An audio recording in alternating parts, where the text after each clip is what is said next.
Alhamdulillah sallallahu alaihi wa sallam Al-Fatihah.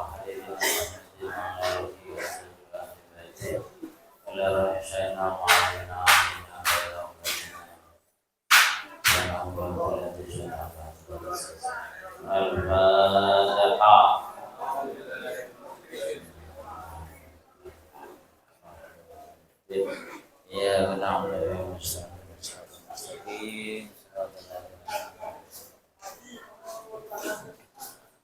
Bismillahirrahmanirrahim. Alhamdulillahirabbil alamin. Wassalatu wassalamu ala sayyidina wa habibina Muhammadin wa ala alihi wa sahbihi ajma'in. Rabbi shrah li sadri wa yassir li amri wa hlul 'uqdatam min lisani yafqahu qawli. Amma ba'du. Para jemaah rahimakumullah, teman-teman, adik-adik, kakak-kakak, paman-paman, dan juga sahabat-sahabat yang kami hormati, dan juga khususnya Bapak Kepala Rutan Bangkalan, dan juga hadir di tengah-tengah kita ikut ngaji bersama dalam rangka mengisi Ramadan dengan ibadah, yaitu dengan kita mengadakan kajian keagamaan. Para jemaah rahimakumullah, kita mengenal Lailatul Qadar. Lailatul Qadar itu secara makna, Lailatul itu adalah malam, Al-Qadar itu adalah takdir.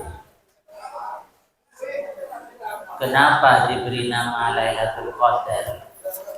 Dalam kitab Munir karya Kiai Nawawi Banten di sini disebutkan, li'anna Allah ta'ala yuqaddiru fiha ma yasha min amrihi ila misliha min as-sanatil qabilah min amril mauti wal ajali wal rizqi wa ghairi dzalika.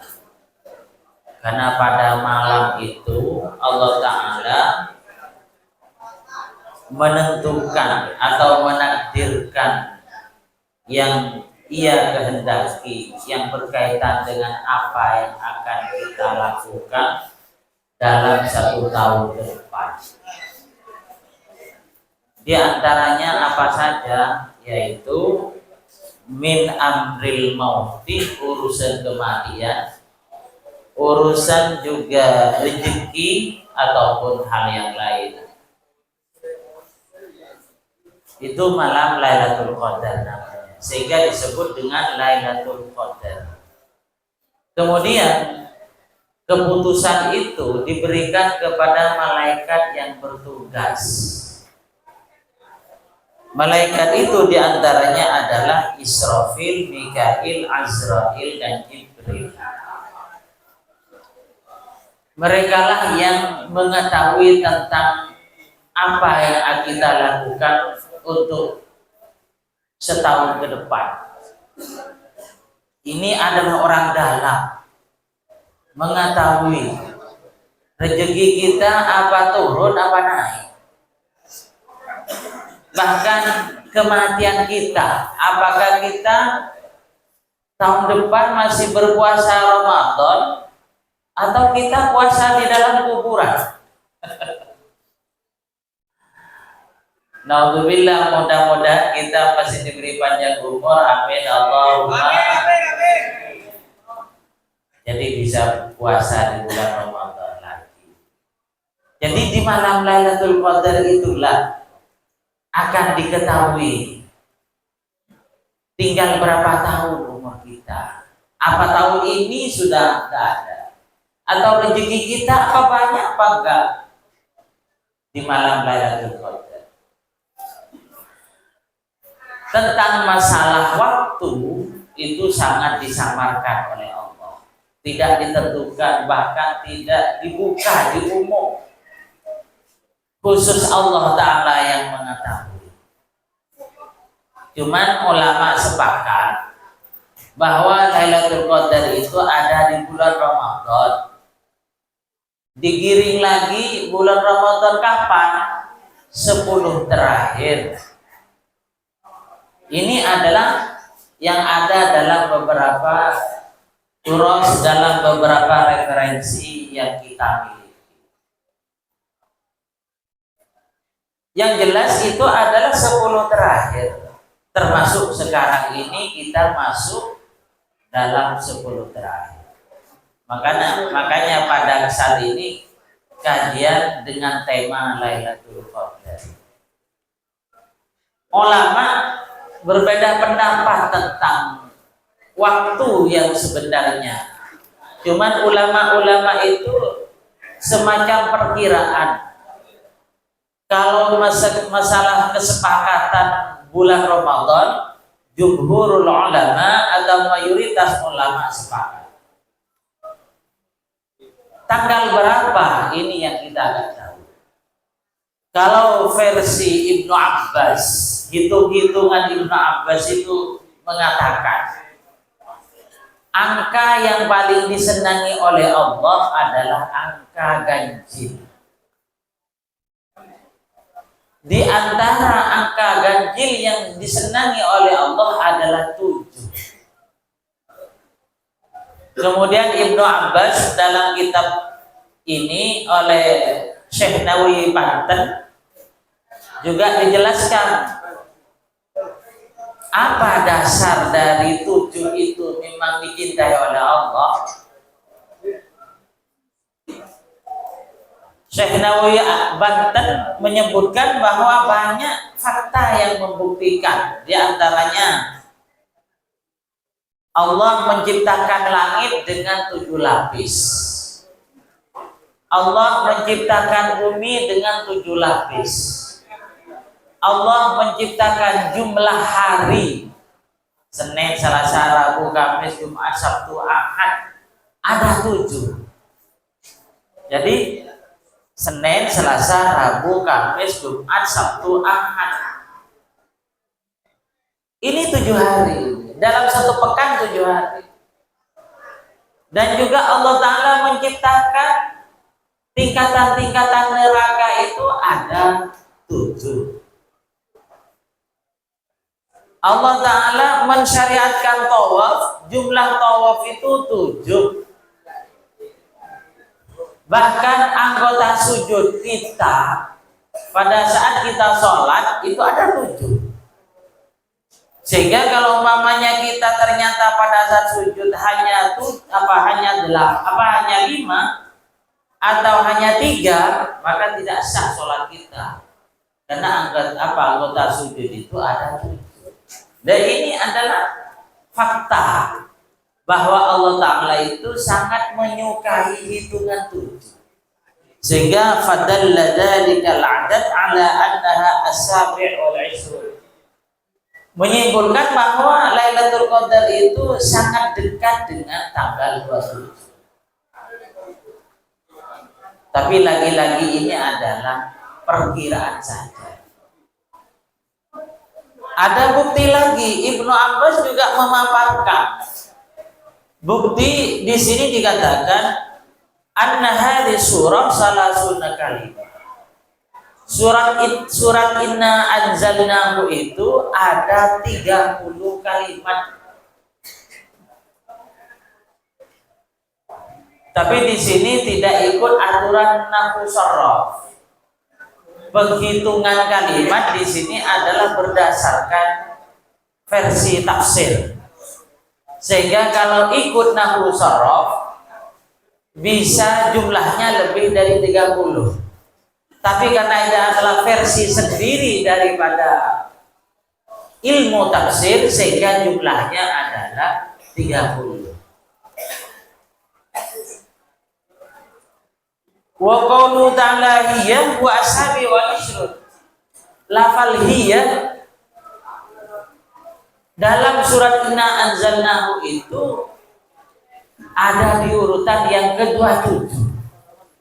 Jadi ada di urutan 27. Nomor 1 Inna Anzalnahu, nomor 2 Fi, nomor 3 Lailatul Qadri, Lailati itu adalah 4, Al-Qadri 5, Hiya hatta matla'il fajr, Hiya itu ada di urutan nomor 27. Sehingga Ibnu Abbas mengatakan lagi-lagi dimungkinkan Lailatul Qadar itu pada tanggal 27 dengan alasan perhitungan tadi.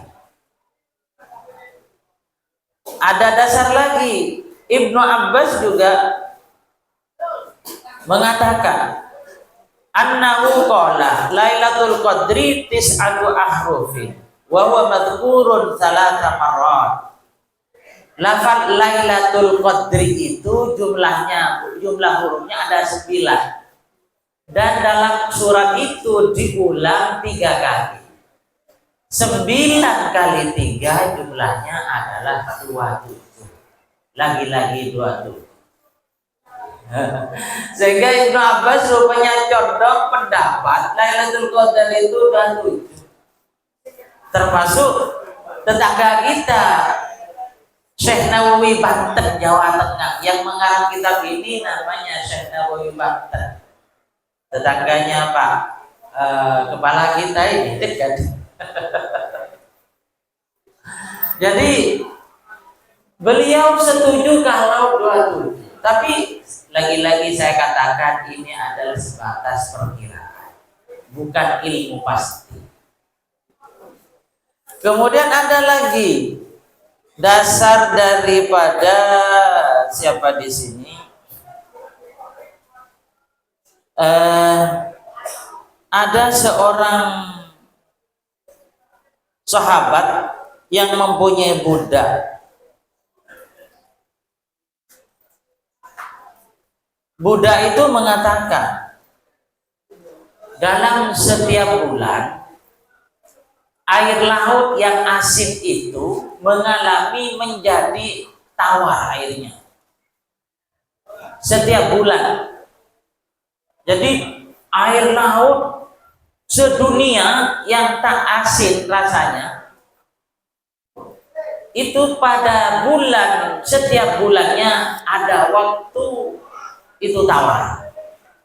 Berapa menit Allah alam, berapa jam Allah alam, berapa durasi waktu tawar. Yang jelas terjadinya tawar itu lagi-lagi tanggal 27 setiap bulan. Ini juga menjadi tanda bahwa Lailatul Qadar itu bisa terjadi tanggal 27. Ini sebatas perkiraan. Kemudian bentuk apa sih Lailatul Qadar itu?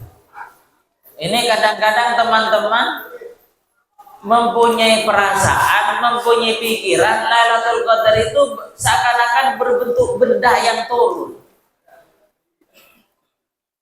Seakan-akan anggaplah seperti bola atau kelapa yang turun dari langit, atau benda apapun yang turun dari langit.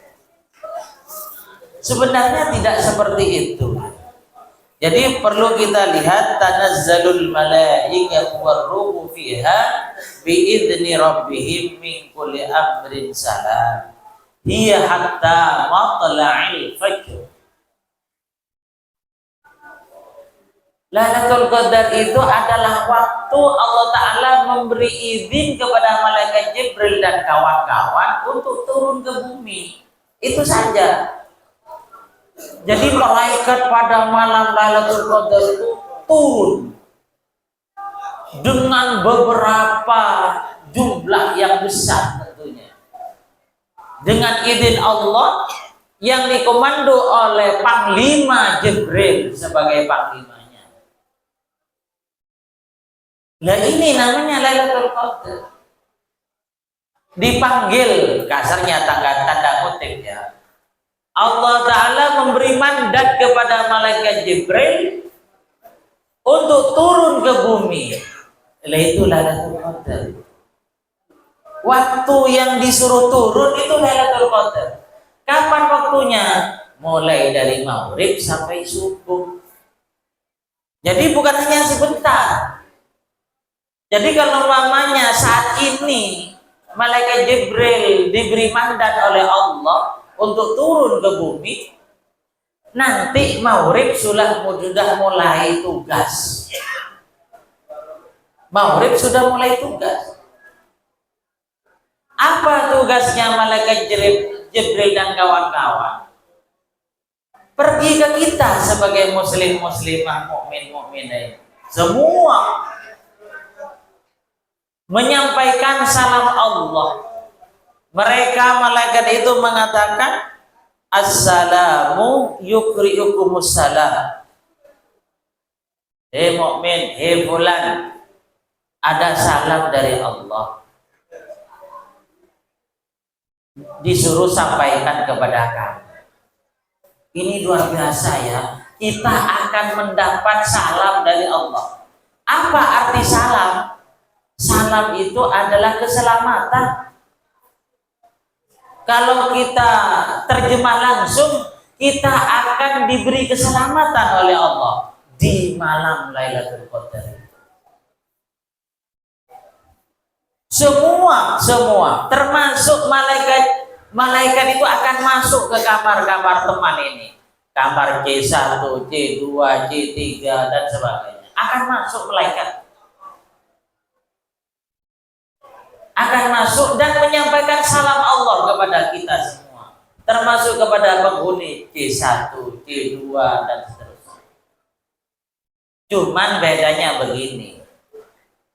Ada orang itu merasa bahwa ada malaikat, kenal dengan malaikat.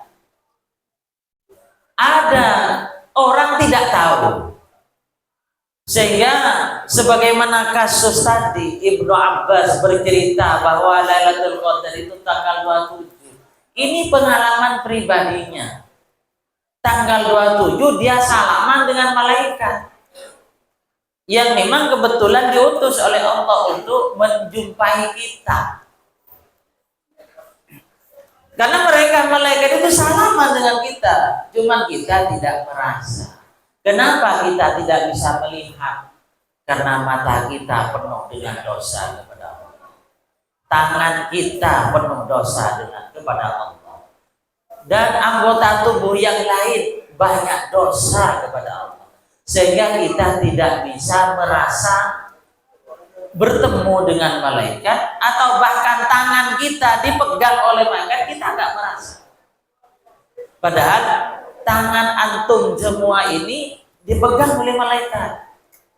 Bulan bersalam dari Allah, ada salam dari Allah. Saya menyampaikan salam dari Allah kepada kamu. Ya karena tidak merasa, ya ada doa. Amin amin, mudah-mudahan saya selamat. Ya kenal, amin amin. Terima kasih malaikat, mudah-mudahan saya selamat. Kita yang tidak merasa bahwa malaikat akhirnya seperti itu. Lah ini Lailatul Qadar seperti itu. Kadang-kadang malaikat salah masuk umpamanya ke rumah, ke masjid. Jadi tidak ada satu tempat pun yang tidak dimasuki oleh malaikat. Masuk ke rumah jenengan, masuk ke kamar jenengan, masuk ke masjid, masuk ke kantor, masuk ke kantor-kantor. Barangkali ada orang Islam di kantor itu, meskipun malam hari.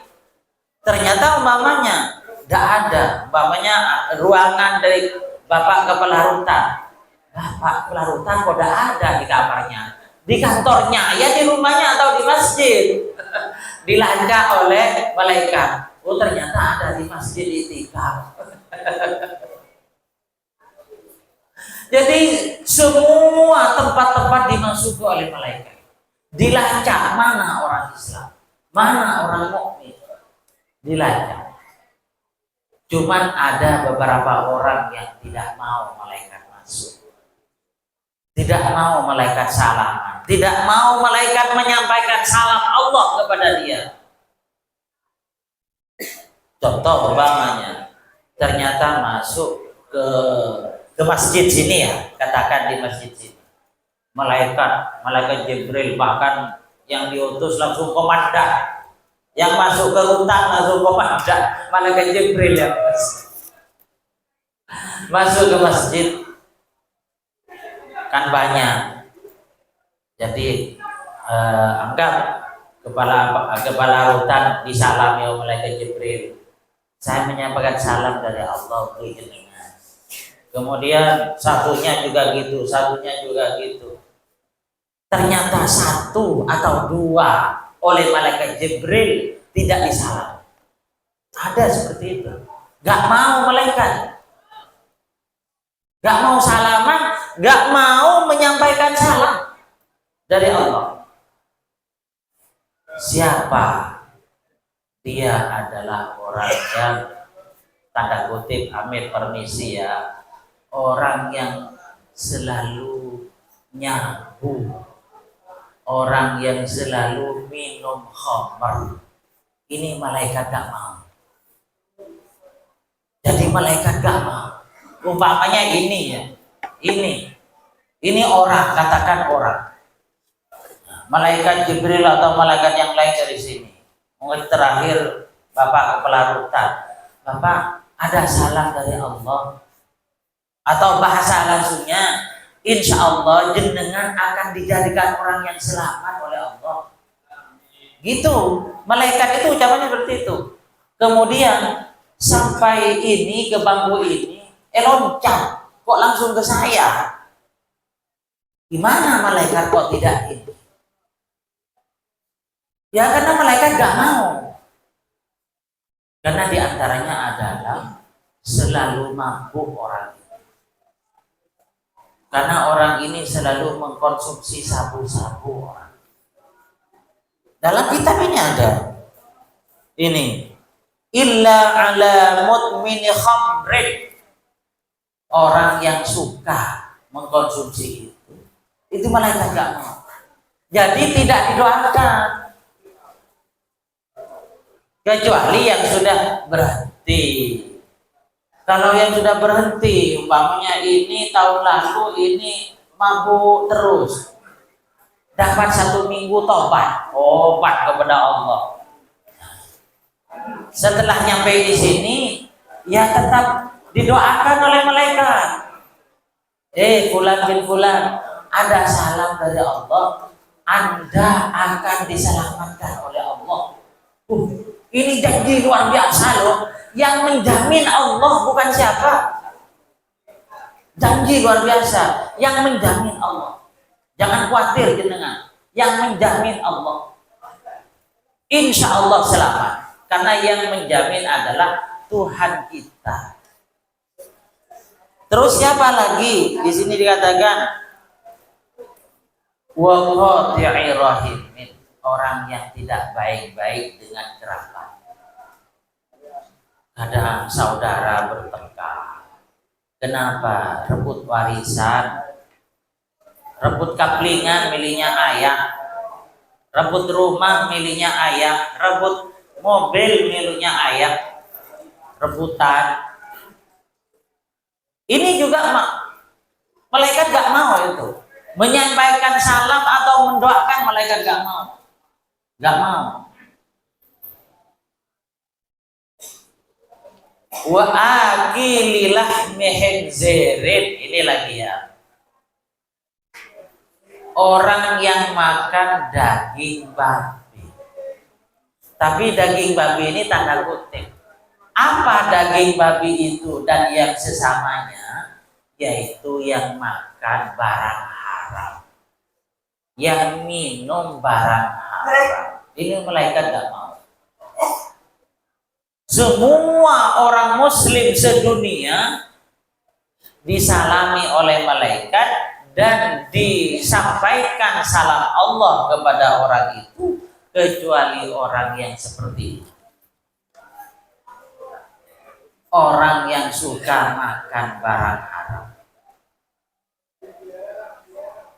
Ini yang sering terjadi bagi kita. Kadang-kadang 1.000 rupiah nemu di jalan, diambil, kemudian dibelikan permen. Kadang 10.000 miliknya teman, ternyata diambil 10.000, sedikit, cuman ini menyebabkan kita tidak diberi salam oleh malaikat Jibril ataupun yang lain. Ini Lailatul Qadar itu namanya. Setelah subuh adzan, Allahu Akbar, Allahu Akbar, adzan subuh. Allahu Akbar, Allahu Akbar. Malaikat Jibril memberi pengumuman. Semua malaikat sedunia yang tadi malam turun, monggo kumpul dulu. Habis waktunya. Jadi semuanya langsung kumpul semua malaikat yang menyebar seantero dunia dikumpulkan. Kemudian ada malaikat yang tanya, malaikat Jibril, kira-kira orang yang tadi itu yang kita salami dan menyampaikan salam Allah kepada mereka diberi apa oleh Allah? Malaikat yang kami nggak tahu diberi apa. Akhirnya malaikat Jibril berkata, mereka akan diampuni dosanya oleh Allah. Nol dosanya sampean. Setelah Ramadan ini dosanya sampean nol. Yakin sampean? Men amin. Kalau umpamanya